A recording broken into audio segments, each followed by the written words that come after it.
Assalamualaikum warahmatullahi wabarakatuh. Perkenalkan, saya Anissa Aura Setia Pareka dari Prodi PGSD dengan NIM 857226051 untuk memenuhi tugas bahasa dan sastra Indonesia di SD. Di sini saya akan membahas mengenai hakikat bahasa, melafalkan dan menulis lambang bahasa yang benar, dan menggunakan tata bahasa yang benar. Pada modul 1, kita akan membahas mengenai hakikat bahasa. Nah, pada kegiatan belajar 1, kita akan membahas mengenai konsep bahasa. Menurut Harimukti Kridalaksana tahun 1997, bahasa adalah sistem lambang bunyi yang arbitrer yang digunakan oleh kelompok sosial untuk bekerja sama, berkomunikasi, dan mengidentifikasi diri. Jadi, bahasa adalah alat yang digunakan oleh manusia untuk berkomunikasi atau menyampaikan suatu gagasan atau kehendaknya dengan perangkat yang dimilikinya. Nah, kita akan membahas beberapa bahasa. Yang pertama, bahasa sebagai sebuah sistem. Bahasa adalah sistem, artinya suatu bahasa adalah sejumlah unsur yang beraturan. Bahasa terbentuk oleh suatu aturan atau kaidah dan pola yang teratur dan berulang, baik dalam tata bunyi, bentuk, maupun kalimat.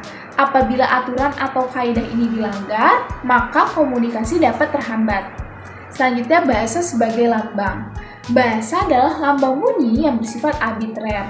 Lambang merupakan tanda yang digunakan oleh suatu kelompok sosial berdasarkan perjanjian dan untuk memahaminya harus dipelajari. Selanjutnya, bahasa itu adalah bunyi. Bunyi yang dihasilkan alat ucap manusia dapat digolongkan sebagai bahasa, tetapi tidak semua bunyi yang dihasilkan alat ucap manusia dapat disebut bahasa. Hanya bunyi beberapa ujaranlah yang disebut sebagai bahasa.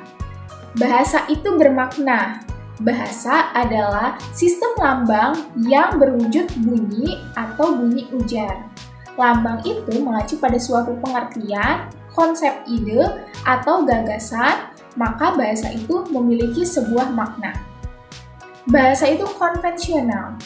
Konvensi adalah kesepakatan atau sebuah perjanjian. Bahasa bersifat konvensional artinya penggunaan lambang bunyi untuk suatu konsep tertentu berdasarkan sebuah kesepakatan antara pemakai bahasa. Selanjutnya, bahasa itu produktif. Sebagai sistem bahasa dari unsur-unsur yang jumlahnya terbatas dapat dipakai secara tidak terbatas oleh pemakainya. Selanjutnya, bahasa untuk mengidentifikasi diri. Bahasa adalah ciri pembeda yang paling menonjol di antara ciri budaya. Oleh karena itu, dengan bahasa setiap kelompok sosial merasa diri sebagai satu kesatuan yang berbeda dengan kelompok lain. Selanjutnya, pada kegiatan belajar 2, yaitu fungsi bahasa. Secara umum, bahasa memiliki fungsi personal dan sosial. Fungsi personal mengacu pada peranan bahasa sebagai alat untuk mengungkapkan sebuah pikiran dan perasaan setiap diri manusia sebagai makhluk individu. Dengan bahasa, manusia menyatakan keinginan, cita-cita, kesetujuan, dan ketidaksetujuan, serta rasa suka atau tidak suka. Nah, adapun fungsi sosial mengacu pada peranan bahasa sebagai alat komunikasi dan berinteraksi antar individu atau kelompok sosial. Dengan bahasa, mereka saling menyapa, mempengaruhi, bermusyawarah, dan dapat bekerja sama. Jacobson mengidentifikasi fungsi bahasa menjadi 6, seperti fungsi emotif, fungsi konotatif, fungsi referensial, fungsi puitik, fungsi faktik, dan fungsi metalingual. Selanjutnya, pada kegiatan belajar 3, yaitu masyarakat bahasa. Masyarakat bahasa adalah sekelompok orang yang merasa atau menganggap dirinya memakai bahasa yang sama. Bahasa juga memiliki berbagai variasi, keanekaragaman bahasa yang disebabkan oleh faktor tertentu. Misalnya, apabila Anda dengan kelompok merasa sama-sama menggunakan bahasa Jawa, maka kelompok Anda adalah masyarakat bahasa Jawa. Dan jika Anda menggunakan bahasa Betawi, maka Anda dan kelompok Anda adalah masyarakat bahasa Betawi. Pada modul 2, kita akan membahas mengenai melafalkan dan menulis lambang bahasa yang benar. Pada kegiatan belajar 1 ada fonologi bahasa. Nah, fonem adalah satuan bunyi bahasa terkecil yang mampu menunjukkan perbedaan makna. Proses pembentukan bahasa melibatkan 3 faktor, yaitu alat ucap, sumber tenaga, dan rongga pengubahan getaran. Proses pembentukan bunyi bahasa melibatkan beberapa faktor seperti alat ucap. Alat ucap memiliki peranan penting dalam menghasilkan bunyi ujaran, yaitu yang pertama, udara yang keluar dari paru-paru melalui pita suara. Artikulator yaitu alat ucap yang digerakkan atau digeser waktu menghasilkan bunyi seperti ujung lidah, bibir atas, dan bibir bawah. Selanjutnya ada titik artikulasi, yaitu alat ucap yang menjadi tujuan sentuh artikulator seperti gigi, lengkung kaki gigi, dan langit-langit. Pita suara yaitu alat ucap yang berupa 2 buah pita pipi elastis yang bergetar pada waktu dilalui udara yang keluar dari paru-paru. Selanjutnya ada vokal. Vokal adalah bunyi yang dihasilkan karena udara yang keluar dari paru-paru tidak mendapatkan hambatan. Proses menghasilkan vokal digolongkan atas beberapa tinjauan seperti posisi bibir, tinggi rendah lidah, maju mundurnya lidah. Selanjutnya diftong. Diftong adalah vokal berurutan yang bunyinya tidak dapat dipisahkan seperti danau, parau, lambai, derai. Vokal rangkap yaitu 2 vokal berurutan yang masing vokalnya terdapat dalam suku yang berbeda. Konsonan yaitu bunyi konsonan dihasilkan bila arus udara mendapat hambatan baik di rongga mulut atau rongga hidung. Selanjutnya ada pelafalan yaitu pengucapan bunyi bahasa baik suku kata, frasa maupun kalimat. Pada kegiatan belajar 2, yaitu ada lambang tulis bunyi bahasa. Lambang bahasa diwujudkan dalam bentuk bunyi yang berupa satuan-satuan kata atau gabungan kata.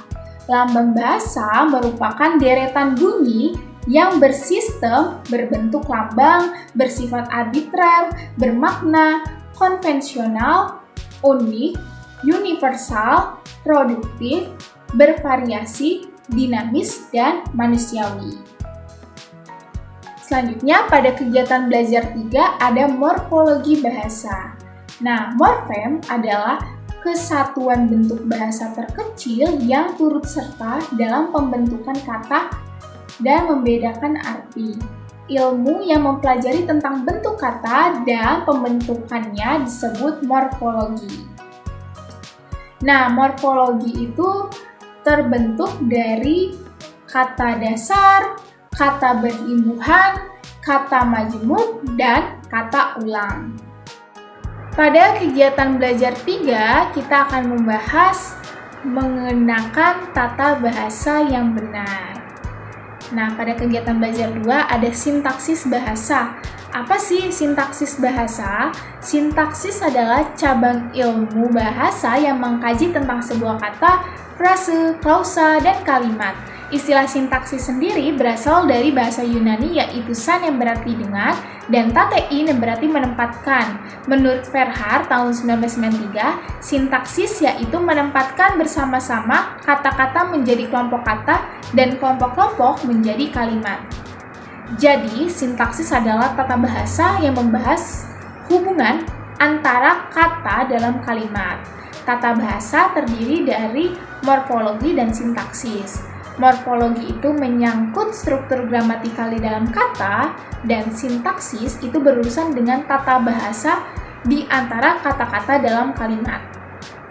Nah, satuan-satuan sintaksis ada 4, yaitu kata, frase, klausa, dan kalimat. Yang pertama, kata. Kata adalah satuan terkecil dalam sintaksis yang berperan sebagai pengisi fungsi sintaksis, penanda kategori sintaksis, dan perangkai frase, klausa, dan kalimat. Jenis kata ada dua macam, yaitu kata penuh atau full word dan kata tugas, function word. Frase. Frase adalah gabungan kata yang bersifat non-predikatif. Frase juga berperan sebagai pengisi fungsi sintaksis. Selanjutnya, klausa. Klausa adalah satuan sintaksis berupa runtunan kata yang berkonstruksi predikatif yang terdapat komponen kata atau frase yang berfungsi sebagai subjek, predikat, objek, dan keterangan. Kalimat. Kalimat adalah satuan bahasa terkecil dalam wujud lisan atau tulisan yang mengungkapkan pikiran yang utuh. Unsur pembentuk kalimat yaitu ada bentuk, intonasi, situasi yang menimbulkan ujaran, dan makna yang didukungnya. Pada kegiatan belajar 2 ada wacana bahasa. Nah, menurut Kamus Besar Bahasa Indonesia atau KBBI, makna wacana adalah bahan bacaan, percakapan, atau tuturan. Wacana adalah susunan ujaran yang merupakan satuan bahasa terlengkap dan tertinggi, saling berkaitan dengan koherensi atau keterkaitan antar ide atau gagasan, dan kohesi keterkaitan antar kalimat, berkesinambungan membentuk satu kesatuan untuk tujuan berkomunikasi baik secara lisan maupun tulisan. Selanjutnya ragam wacana. Nah, ragam wacana yang pertama berdasarkan peserta yang terlibat. Ada wacana monolog, wacana dialog, dan wacana polilog. Yang kedua berdasarkan tujuan berkomunikasi. Ada wacana argumentasi, wacana eksposisi, wacana persuasi, wacana deskripsi, dan wacana narasi. Berdasarkan bentuk saluran yang digunakan, ada wacana lisan dan wacana tulisan. Alat-alat pembentuk wacana. Wacana merupakan unsur-unsur yang membangun atau membentuk wacana. Alat pembentuk wacana bisa juga disebut elemen-elemen wacana. Elemen-elemen yang terdapat dalam teks. Elemen yang pertama adalah judul teks, dan elemen yang kedua adalah tubuh teks. Dalam tubuh teks juga terdapat 4 elemen, yaitu paragraf 1, paragraf 2, paragraf 3, dan paragraf 4. Analisis wacana. Seperti dikatakan Stubbs, analisis wacana merupakan suatu kajian yang meneliti dan menganalisis bahasa yang digunakan secara alamiah, baik dalam bentuk tulisan maupun lisan. Penggunaan bahasa secara alamiah adalah penggunaan bahasa kita sehari-hari, dan teks merujuk pada bentuk rangkaian kalimat atau ujaran.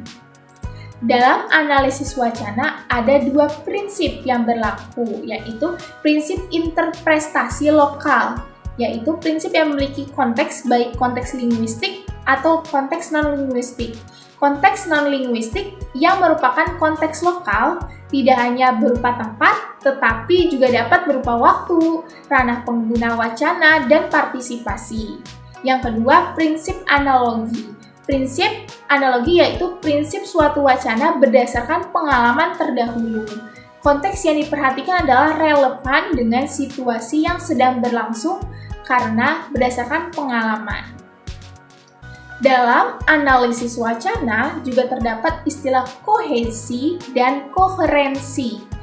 Nah, apa sih koherensi? Koherensi itu mengacu pada hubungan antar bagian dalam sebuah teks, dan koherensi adalah kepaduan gagasan antar bagian dalam wacana. Dalam sebuah wacana pada kalimat terdapat kepaduan gagasan. Sekian pembahasan dari saya, kurang lebihnya mohon maaf. Wassalamualaikum warahmatullahi wabarakatuh.